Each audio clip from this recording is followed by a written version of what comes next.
here are my top 10 best movies of 2025. I'm going to give a couple honorable mentions.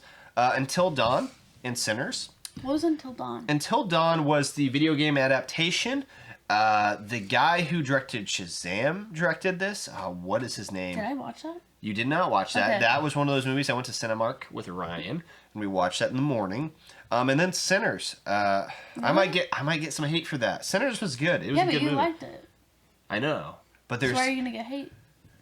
Because it's not my number one best film of the year. Oh. And everyone wants it to be my. Everyone wants. They don't care. Everyone wants everyone to have that as their number one. Is from what I've seen thus far.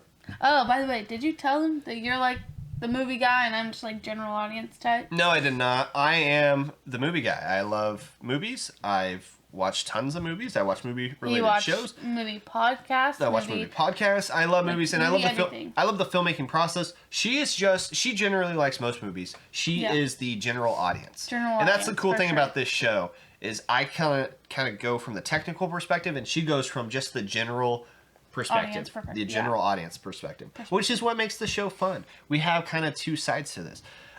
With that said, here are the 10 best movies of 2025. Number 10 was Roof Man. Oh, I was pleasantly surprised by that movie. Yeah. It's based off a true story about a guy who robs McDonald's, and he's about to go to jail. He goes to jail, escapes jail, or prison, I should say. He escapes prison, and he lives on top of a Toys R Us. And they do a really good job humanizing him, and making you kind of feel bad for him. And this is based off a true story because the guy wasn't violent or aggressive, but you're like, well, maybe he doesn't deserve prison. I know he's robbing things, but he's a cool guy. And Channing Tatum does a great job. So does Kirsten Dunst. Number 9 is Avatar 3: Way of Water. It's pretty high up there for me. And just because... That's not that high. Number 9? Yeah, I mean, like, it's pretty low for me. I would say that's pretty low. I expected you to have that way higher. The reason Avatar 3 isn't higher than what it is, because I love Avatar 3. I actually prefer it over the second one. It's because it's the same story as the second one in a different font. It copies a lot of the same stuff, and most of these other films I have are original, and they have more original ideas. And so that's why Avatar 3 is great. A little long, but that's what Avatar movies are. And James Cameron, yet again, he does the same thing he does in number 2, and it's great, and I love it. It's a visual, tasty treat. But with that being said, it is number 9 for me. Number 8 is Wolfman. I know this may be in a lot of people's bottom list. Really? Wolfman, yes. I really enjoyed it. Wolfman is, yet again, another werewolf story, and it's the Wolfman, the universal Wolfman. I didn't realize that. It is. I think Lee Winnell is the guy who directed Invisible Man and now The Wolfman. That was creepy. He's going to do The Mummy this year. Oh. And I like his take on it. You can tell he's a good writer, he's a good director. And what I loved the most about Wolfman is the originality twist to it. Because you get to see from his perspective changing into a wolf. We've never seen that before. At least I've never seen that before. And so I really respected the originality to that idea. And it's set in one house, and it still keeps you entertained and tense, and you have no idea what's going to happen. Yeah. Even though he's bit, you have no clue how the story's going to end, and it's fantastic in my opinion. Number 7, Companion. Companion was a movie I didn't really know what to look. Like, I didn't know what... Didn't know what to expect. Thank you. Yeah, I didn't know what to expect going into it. The trailer showed one thing, and it went another direction. But it was good. But it was a good direction, and it was in a good way. I was pleasantly surprised. Huey from The Boys, he kills it. The girl, I'm failing on the names, but the girl who plays the robot, very good. Yeah. Very good job. She carries the film. Really good job. Great little movie. It's a great little movie. It's advertised as a horror movie. It is not a horror movie. I was going to say, but I actually liked it. I wouldn't consider it a horror movie. I wouldn't really consider it a horror movie. More like sci-fi. Thriller. Sci-fi thriller. I would say thriller. Yeah. With that being... Yeah, I guess... No, it's kind of... Anyway. Okay, going on, number 6 is a movie you still haven't watched, even though we own it. And that is From the World of John Wick, Ballerina. Oh, yeah. I need to watch that. You need to watch it. It is great. I missed out when you guys went. Ana de Armas, she kills it. And it's such an overall fun movie. It carries the same flavor as John Wick. John Wick is in the movie. It takes place between 3 and 4. So it's right before the 4th, and as of now, the final John Wick film. John Wick is in it, and the time he's in it is bliss. My one complaint with the movie is after watching all the John Wick scenes, I go, I just want to see another John Wick movie. Like, Ana de Armas is great in the role. And something they do, which I love that they did, this is a sign of actually good writing, is Ana de Armas, I keep going Ana de Ana, she's little. Oh, really? She's a little woman. How tall is she? She's got to be your short, like your height. Your short height. Regardless, she is fighting these men that are 6 foot and jacked. Yeah. And a lazy writer would say, oh, she's just beating them. Easy. She's just going to tackle them and win.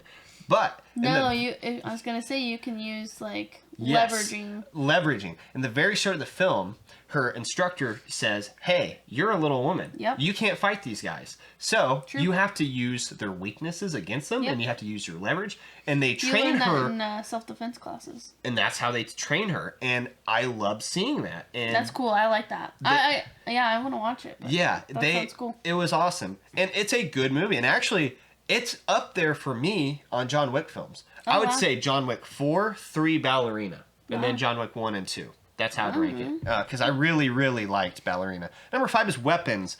Weapons is different than how the trailers, yet again, advertise it. It is from the guy who created Barbarian, Zach Krager. He created. Yeah, I love Barbarian and I love Weapons. It's different than what you would expect. So creepy. But it's a good different. It's really fun. The performances are great. Josh Brolin does a great job. The girl from Wolfman's in it, and she's the Fantastic Four. Is her name Julia Garner? I think she does a great job in it. Overall, really good movie. I'm excited for his Resident Evil movie, and we'll talk about that later. With that being said, that's my number 5. Coming in number 4 is F1, starring Brad Pitt. I know you like that one a lot. I really like that movie. I could care less about cars, if I'm going to be honest with you. But the way it's directed by the guy, Joseph Kosinski. He filmed Top Gun Maverick.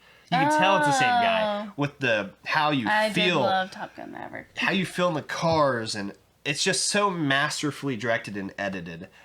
And the only reason it's not number 1, because from a technical perspective, it should be. Because technically it's so well made. Oh, really? But it's all about heart for me, and that's why here are my top 3. 3, I hate putting it at number 3. It should be higher, but there's too many good movies this year. There's a lot of good movies. Thunderbolts. Whoa, I'm shocked you put that at 3. I loved Thunderbolts. I was gonna say you would love that movie. I love that movie. There's so many good moments. Honestly, Thunderbolts is a movie about mental health. It's a superhero movie about mental health. I was shocked. I'm shocked you put that at 3. Yes, I know. And like I said, I had to go with heart. I had to go with my heart here, and I did struggle with these top 3. Honestly, they could probably all be interchangeable. But yeah, Thunderbolts, after seeing mediocre Marvel movie in the last 3 year, this was so refreshing. Yeah, it was really because good. Previous to this was Brave New World, wasn't it? Or was this first? No, I want to say Brave New World came out first. I think so. Yeah, it was, because it was like March, and this was like May was like or June. Yeah. It was so nice because I was like, man, I don't even know how I feel because these Marvel movies kind of suck. But then you go into Thunderbolts, the whole team's fun.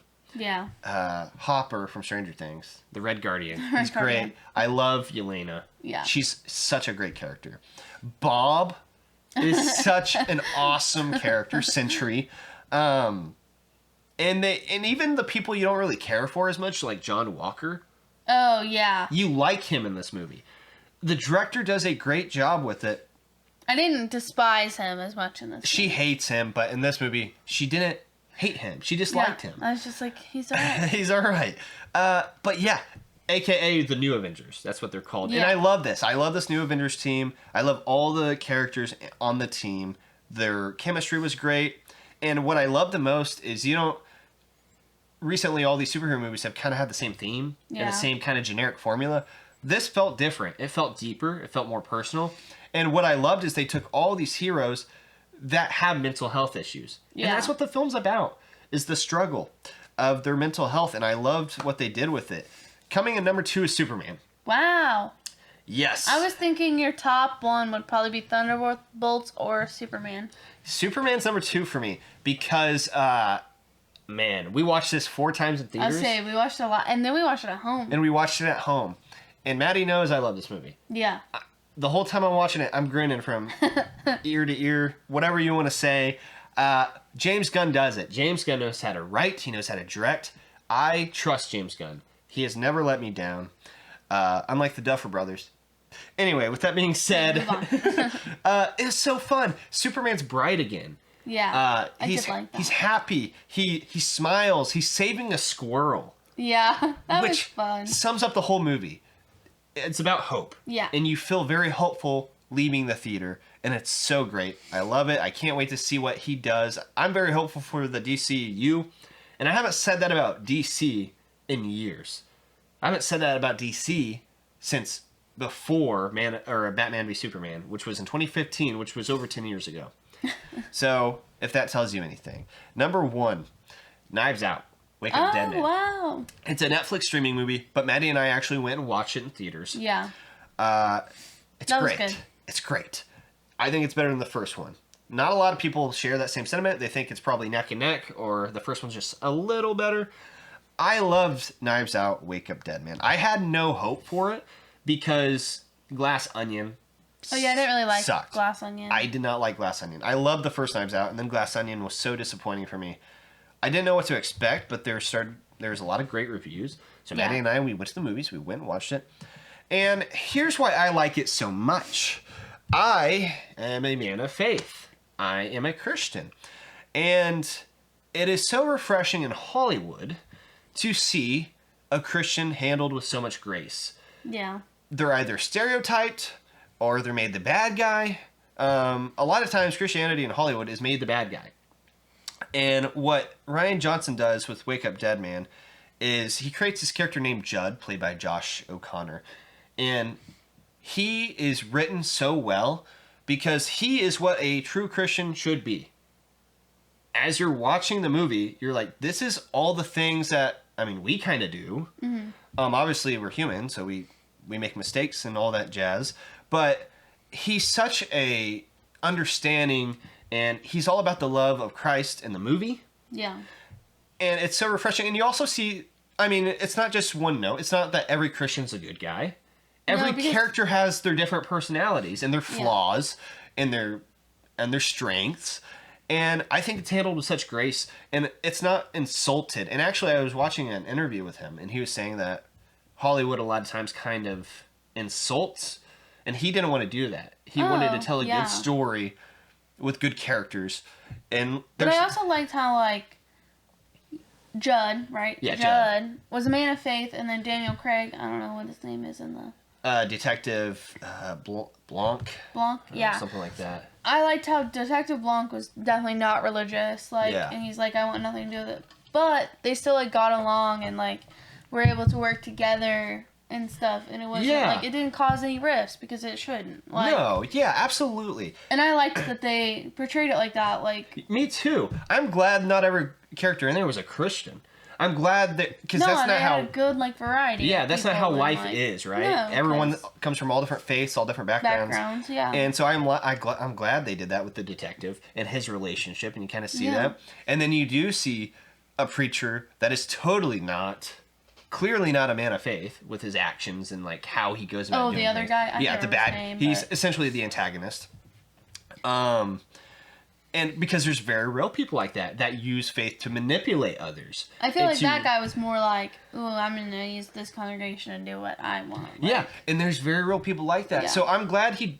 There was, like, definitely different personalities, and I really liked all the different personalities and how they were shown, and just, it was a really good movie. It was so well written, so well directed, and I couldn't figure it... I mean, there's some things I kind of had an idea about, but I couldn't figure out everything.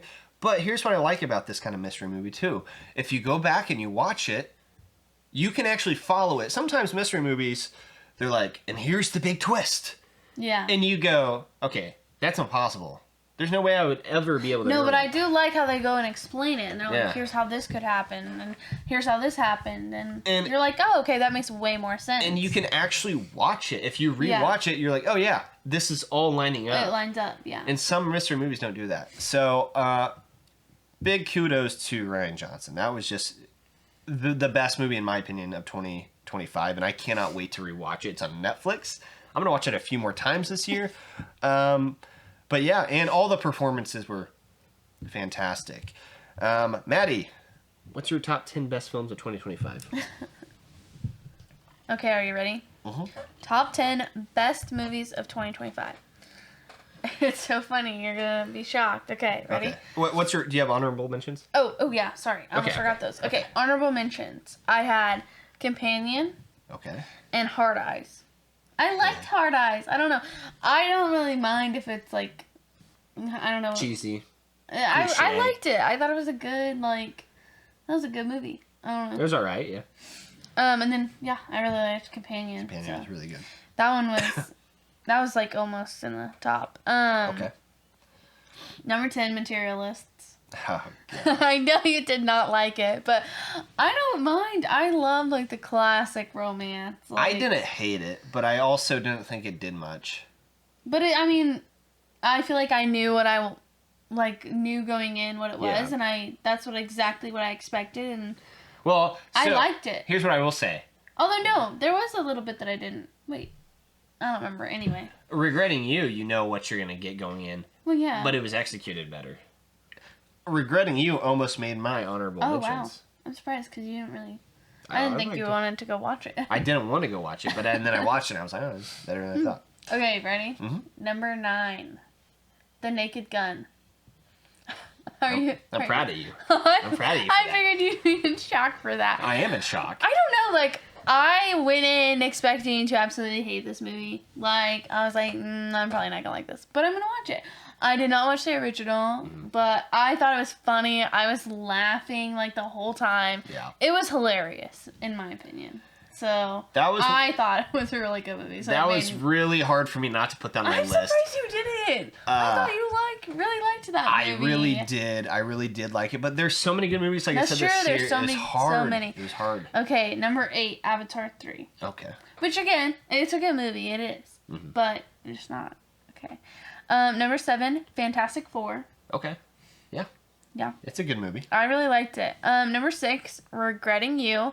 I have not read the book, but I really, really liked the movie. I wish that in the trailer they wouldn't have spoiled the twist of it, but yeah, because I feel like I would have been in more shock. But I feel like the actors and actresses, they portrayed really, really good emotional I think I was tearing up in parts of it, and I don't typically cry in movies, so I really liked it. Number 5, Knives Out, Wake Up Dead Man. Good. Good. Number 4, Housemaid. I was pleasantly shocked by that one. I didn't really know much about the movie going into it. Just how I'd seen some trailers and stuff, but I thought it was such a good thriller. I really, really liked that one. Number 3 was one that we went and did a mystery movie on. Yes. Eternity. Yeah. I really liked it. I, again, didn't know much about it going in, but then, I like Miles Teller and Elizabeth Olsen. But I really liked Eternity. And then number 2, Superman. Yeah. I loved Superman, and I loved the way they made Superman, made him hopeful and kind. I really, really liked that. Yeah. Number 1, best movie of 2025, Thunderbolts. Okay. I didn't know. What did you think that I would have? Top 3. Top 3? Yeah. I would say I figured your top 3 Thunderbolts would have been in there. Oh, you thought so? Yeah, I thought so. I'm looking at my own list.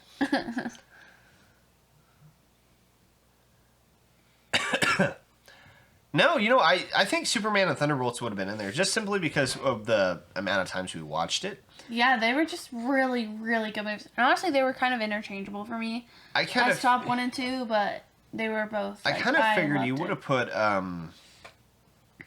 something like Materialist or Regretting You or Housemaid at number 3. Yeah, just because those are not simply just because those are movies you like. Like that's the type of movies you like the romantic. Obviously, not The Housemaid, but like Regretting You is like your typical romantic drama movie, and I don't know. I thought that. No, I really really liked Eternity. That's why that made. It was refreshing. I love those mystery movies. That was actually our first time going to one of those mystery movies. Yeah, I've never been to one before. It's so fun to just go in there and go, what are we going to get? And the tickets are cheap. What did we think we were going to watch? Do you remember? It was not Eternity. It was not Eternity because that was coming out like way later. It was Now You See Me, Now You Don't. Oh, yeah. That's which we've never watched any of that. I watched the first one. Oh, you did? Yeah, I've seen the first one. I haven't seen the second one. But, actually, have I seen the first one? I've never seen If I've seen the first one, it was clips. I'm glad we didn't get that movie. I'm glad we got Eternity. No, I was really glad we got Eternity because it was coming out way later than it was the movie. We watched it like 3 weeks before it actually came out, and that was pretty cool. That was really cool.